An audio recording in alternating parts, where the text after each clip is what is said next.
ऐसे नीतिगत निर्णय लिए गए हैं जिनसे भविष्य में दोनों देशों के जो मैत्रीपूर्ण संबंध हैं वो और ज्यादा प्रगाढ़ होते हुए नजर आएंगे। तो साफ तौर पर यह दौरा कई मायनों में बेहद है, क्योंकि प्रधानमंत्री नरेंद्र मोदी जब वहां पर पहुंचे तो उनका भव्य तरीके से स्वागत किया गया, और उसके बाद जब लगातार हमने देखा कि तमाम ऐसे समझौता हुए हैं यहां पर जिनसे आने वाले समय में भविष्य में दोनों देशों के बीच एक व्यापक जो रणनीतिक साझेदारी है उसको और ज्यादा बढ़ावा मिलेगा। जो पाकिस्तान में लोग हैं मेरे ख्याल है उनको अपने टिश्यू पेपर बॉक्सेस साथ रख लेने चाहिए, क्योंकि ये चीज तो यकीनन हमारे लोग बहुत इजीली नहीं लेंगे और बहुत हैरान भी हो रहे होंगे और शायद बेहोश भी हो गए होंगे ऐसा कैसे कि योग जो है उसका अंतर्राष्ट्रीय स्तर पर विस्तार हुआ है कई देशों में, दुनिया के कई देशों में, 200 देशों में से करीब करीब मानकर चलिए 250 से भी ज्यादा देशों में इस पहल के बाद, प्रधानमंत्री नरेंद्र मोदी की पहल के बाद योग का काफी विस्तार हुआ है, जो भारत का सॉफ्ट पावर कहा जा सकता है। तो उसी क्रम में ये जो महिला है शेखा अली जाबिर अल अली, इन्होंने कुवैत में योग को काफ़ी बढ़ावा दिया है। इन्होंने पहला सेंटर वहाँ पर खोला योग को लेकर के, हेल्थ एंड वेलनेस सेंटर, उन्होंने पहला सेंटर वहाँ पर खोला, और कुवैत में एक महिला के द्वारा इस तरह का सेंटर खोलना अपने आप में एक बहुत बड़ी बात है।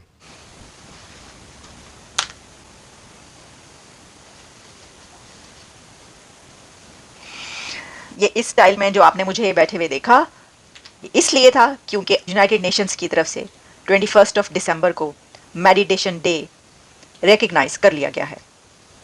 ये एक बहुत बड़ा दिन है क्योंकि मेडिटेशन एक ऐसा वे ऑफ लाइफ है जो आपकी ज़िंदगी बदल देता है, और इसको रिकग्नाइज करना बहुत ज़रूरी था। लेकिन आपको ये भी बताएं कि India leads celebrations at UN headquarters, United Nations के हेडक्वार्टर्स में इंडिया ने लीड किया है इन सेलिब्रेशंस को, और ये जो मेडिटेशन को रिकग्निशन मिली है यूनाइटेड नेशंस की तरफ से कि अब एवरी ईयर 21 दिसंबर को मेडिटेशन डे सेलिब्रेट किया जाएगा, इसमें इंडिया का बहुत बड़ा रोल है। जय दोस्तों, राम राम जी। जो आप लोग इस वीडियो पर आए हैं तो देखिए भाई, सनातन के झंडे पीएम मोदी साहब वर्ल्ड के अंदर है जो गाड़ रहे हैं। 21 दिसंबर को वर्ल्ड मेडिटेशन डे है जो माना जाएगा, ये है अप्रूव हो चुका है। और कुवैत मुस्लिम कंट्री के अंदर एक महिला फिटनेस जिसने पहला लाइसेंस स्थापित जो है योगा स्टूडियो खोल दिया है, वो पीएम मोदी के साथ मुलाकात की है। और आप लोगों को पता है भाई, जब मुलाकात होती है जो मुस्लिम कंट्री होती है और बिना बुरखे के, वो आप लोगों ने ये लड़की देखी होगी, तो भाई पाकिस्तानियों के खित्ते में तो आग लगनी है। आप लोग वीडियो देखिए, आपकी क्या रिकमेंडेशन रखें, अच्छी लगे तो वीडियो को लाइक जरूर करें। और जैसा कि हम जानते हैं कि जब भी प्रधानमंत्री नरेंद्र मोदी विदेश के दौरे पर होते हैं तो इस तरह के लोग जिन्होंने योग की या फिर आयुर्वेद की संस्कृति को बढ़ावा दिया है, अपनी मुलाकातों की लिस्ट में ऐसे प्रमुख लोगों का भी वो नाम ज़रूर शामिल करते हैं। उसी क्रम में कुवैत में प्रधानमंत्री नरेंद्र मोदी ने इन्फ्लुएंसर्स से मुलाकात की। इन्फ्लुएंसर्स यानी वैसे लोग जो आम लोगों को प्रभावित करते हैं, जिनकी पहल, जिनके कार्यक्रम, जिनकी योजनाएं, जिनके कार्य आम लोगों को प्रभावित करते हैं। तो ऐसे इन्फ्लुएंसर से प्रधानमंत्री नरेंद्र मोदी खास तौर पर मुलाकात करते हैं, और उन्हीं में से कुवैत में योग को बढ़ावा देने वाली शेखा अली जाबिर अल अली हैं, जिन्होंने प्रधानमंत्री नरेंद्र मोदी से ये मुलाकात की। कुवैत में योग को बढ़ावा देने में इनका बड़ा योगदान है। जैसा कि हमने पहले ही कहा कि इन्होंने पहला हेल्थ एंड वेलनेस सेंटर वहाँ पर योग को बढ़ावा देने के लिए, कुवैत में योग को बढ़ावा देने के लिए खोला है।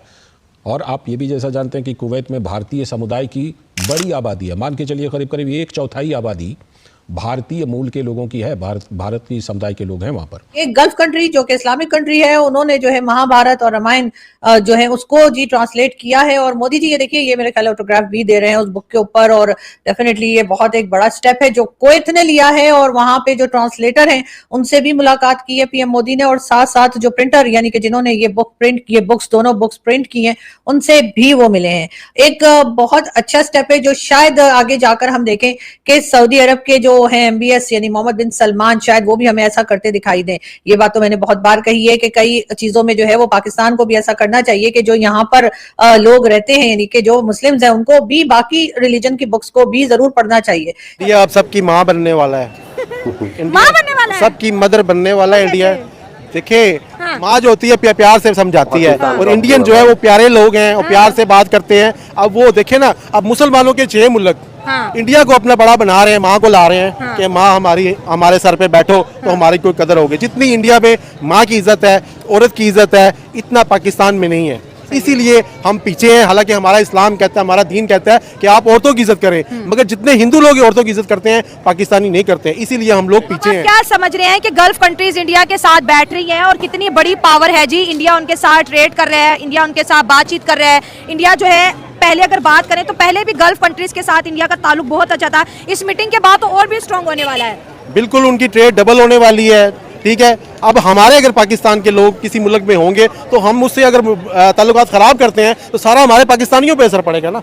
अब इंडियन जो है इन 6 मुल्कों में हैं, उनके काम कर रहे हैं, उनका म्यार अच्छा है, कारोबार अच्छा है उनके, बल्कि इंडिया के इन्वेस्टर भी उन मुल्कों में अपना पैसा भी लगाया हुआ है। तो अब इसी वजह से उसको उन्होंने बैठाया सर पे। मुझे तो लगता है अब फलस्तीन का भी ये माँ बन के उसका काम हल करेगी मसला, इंडिया हल करेगा, क्योंकि मुसलमानों में तो इत्तेफाक ही नहीं है। मुसलमान तो बैठते नहीं है, 2 मुल्क बैठते हैं, 4 निकल जाते हैं, ठीक है। अगर मुसलमानों में इत्तेफाक होता तो आज ये मसले होते ही ना। आज ये इंडिया उनकी माँ ना बनता, पाकिस्तान उनकी माँ बनता।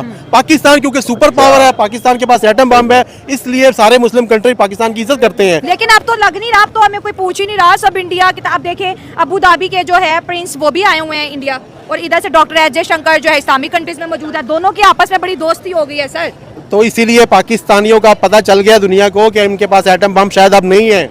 जो अभी हालात बन गए, जिस तरह ये मांग रहे हैं, इन्होंने एटम बम भी उनको दे दिया है, इनके पास कुछ नहीं है। अच्छा। ये सिर्फ बस खाली खोल लेके बैठे हुए हैं। हाँ। इनके पास एटम बम वगैरह कुछ भी नहीं है। एटम बम तो है, ये तो सारे 25 करोड़ पाकिस्तानियों को पता है। होता तो ये दिखाते, किसी पे चलाते, किसी को धमकाते। हाँ। ये तो हर किसी से डरते हैं। अच्छा। चलो, इतने अगर एटम बम हमारे पास है तो थोड़े से उसमें से बेच के कर्जा उतार दो, या उनको बिल्कुल खत्म कर दो, उनको किसी को दे दो। भाई एटम बम को हमने चाटना है, जब हम वैसे ही मर रहे हैं, वबाओं से मर रहे हैं, बीमारियों से मर रहे हैं, भूख से मर रहे हैं, हमने अब एटम बम का क्या करना है? जिस दिन का हमने एटम बम भी के धमाके किए हैं, उस दिन से पाकिस्तान पीछे होता रहा है। हालांकि एटम बम हमारे पास आज का नहीं है, सन 85 का बना हुआ है। तो दोस्तों, आप लोगों ने देखा, देखिए भाई, आज पाकिस्तानियों ने अपने मुंह से खुद कबूला है कि देखिए भारत है जो मुस्लिम उम्मा है। देखिए, जो पाकिस्तान के अंदर जो लोग हैं, मैं ये नहीं कहता कि भाई सभी गलत हैं, वो अच्छे भी हैं।